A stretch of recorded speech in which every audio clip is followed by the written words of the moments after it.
Hello friend, how are you? Welcome to Tripan Study Center.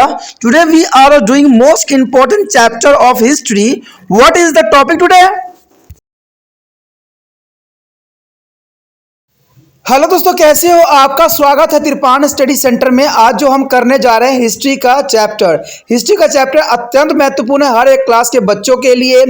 खास तौर पे जो यूपीएससी एग्जाम तैयार करना चाहते हैं तो इस वीडियो का जो है फायदा उठा सकते हैं और ये काफी इंपॉर्टेंट भी उनके लिए रहेगा। चलिए देखते हैं हमारा आज टॉपिक क्या है। चिश्ती सिलसिला। देखा जाए तो चिश्ती सिलसिला के बारे में जानना आपके लिए बहुत रोचक रहेगा कि इसकी एस्टेब्लिश कैसे हुई, इसका पहले मानने वाले कौन थे, तो बहुत कुछ हम जानने की कोशिश करेंगे चिश्ती सिलसिला के अंतर्गत।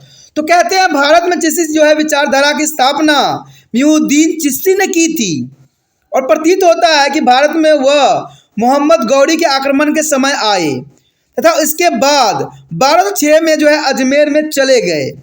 ख्वाजा मुईनुद्दीन की प्रसिद्धि में वृद्धि सन 1235 में उनकी मृत्यु के पश्चात हुई। कहते जब उनकी मृत्यु हो गई तब काफ़ी इनको प्रसिद्धि मिली। मोहम्मद तुगलक ने उनकी कब्र की यात्रा की तथा उसके पश्चात 15वीं शताब्दी में मलवा के जो है महमूद खिलजी द्वारा जो है मस्जिद का गुंबद का निर्माण करवाया गया और मुगल बादशाह अकबर के शासन के पश्चात इस दरगाह का जो संरक्षण अपनी ऊंचाई पर पहुंच गया। तो समझ सकते हो कि हम जो है चिश्ती सिलसिला के जो है मेन स्थापक मुईनुद्दीन चिश्ती ने बहुत ही काफ़ी इसको जो है एस्टेब्लिश किया।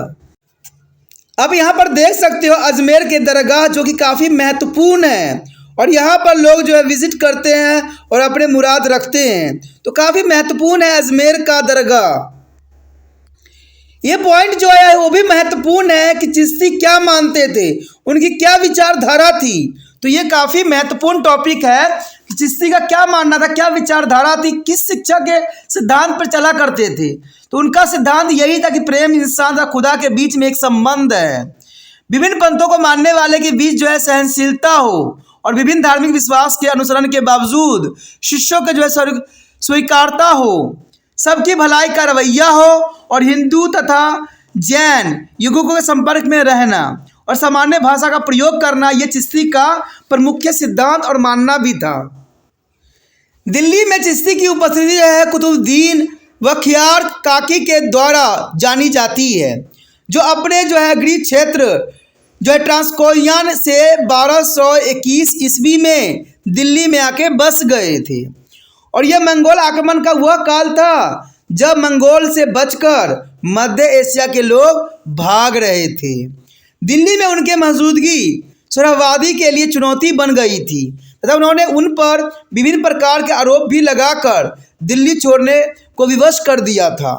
दिल्ली के सल्तनत इल्तुतमिश ने हालांकि इन आरोपों को खारिज कर दिया था, जिससे रहस्यवादी के विरोध को हल्का कर दिया गया। चिश्ती पीरों ने जिंदगी की सादगी, गरीबी, विनम्रता तथा खुदा के प्रति निस्वार्थ समर्पण पर बल दिया था और देखा जाए तो भौतिक वस्तुओं के परित्याग को उन्होंने इंद्रियों पर नियंत्रण के लिए आवश्यक बताया था कि जो भौतिक चीज़ें हैं उनको त्यागना जरूरी है, तभी आप अपनी जो ज्ञानेंद्रियों पर इंद्रियों पर नियंत्रण पा सकते हो, जो एक आध्यात्मिक जीवन जीने के लिए जरूरी है। ख्वाजा मुईनुद्दीन चिश्ती ने जोर दिया कि खुदा को पाने का सर्वोच्च तरीका मुसीबत में पड़े व्यक्तियों की मदद करना था, असहाय लोगों की जरूरतों को पूरा करना था तथा भूखे को भोजन कराना था। काफ़ी महत्वपूर्ण विचारधारा था उनकी। वो सुल्तानों से किसी भी प्रकार के मदद से इनकार करते थे। कहते हैं मुईनुद्दीन ने बहुत ही सादगी भरा जीवन जिया और उन्होंने हर समय लोक कल्याण की ही बात की। एक अन्य महत्वपूर्ण चिश्ती बाबा फरीदुद्दीन गज ए संकरा ने जो है सुल्तान तथा लाहौर के बीच रास्तों में हरियाणा में पड़ाव डाला। सल्तनत काल के सबसे विख्यात सूफी संत निजामुद्दीन औलिया थे। उनका समय जो था 14वीं शताब्दी माना जाता था, जो कि राजनीति परिवर्तन के साथ उथल पुथल का काल था। अपने जीवन काल में उन्होंने जो है बलबन की मृत्यु के पश्चात खिलजी तथा खिलजी के पश्चात तुगलकों का शासन भी देखा। निजामुद्दीन औलिया के जीवन के विषय में कई कहानियां प्रचलित है। कहा जाता है कि ख्वाजा ने सुल्तान के दरबार में विभिन्न संघों तथा पक्षों में से किसी से भी मतलब न रखने की कड़ी नीति अपनाई, जिससे वे लोगों की नज़रों में आदर के पात्र हो गए थे। नसरुद्दीन चिराग दिल्ली के जो अन्य लोकप्रिय संत थे, उन्होंने तत्कालीन राजनीतिक गतिविधियों में सक्रिय भूमिका निभाई थी। तो ये काफ़ी महत्वपूर्ण बात आता है। इन सब खूबियों ने सूफियों को एक वफादार तथा समर्पित शिष्य समुदाय बनाने के योग्य कर दिया। तो देखा जाए तो काफ़ी जो है सिलसिला महत्वपूर्ण था। दक्कन में 13वीं शताब्दी में जो है चिश्ती सिलसिला शेख बहाउद्दीन गरीब द्वारा स्थापित हुआ और कहते हैं 14वीं से लेकर 16वीं शताब्दी के बीच कई सूफी संत जो है गुलबंग प्रस्थान कर गए। यहाँ एक परिवर्तन दिखाई देता है कि इस समय तक जो है कुछ चिश्ती संत शासन से दान तथा संरक्षण प्राप्त करने लग गए थे। ये काफ़ी महत्वपूर्ण है कि जो शासन करते थे उनसे दान लेते थे, संरक्षण लेते थे। ठीक है, इसमें मोहम्मद बंदा नवाज उस क्षेत्र के लोकप्रिय संतों में से एक थे। दक्कन क्षेत्र में बीजापुर शहर सूफी गतिविधियों का महत्वपूर्ण केंद्र बनकर उभर गया था।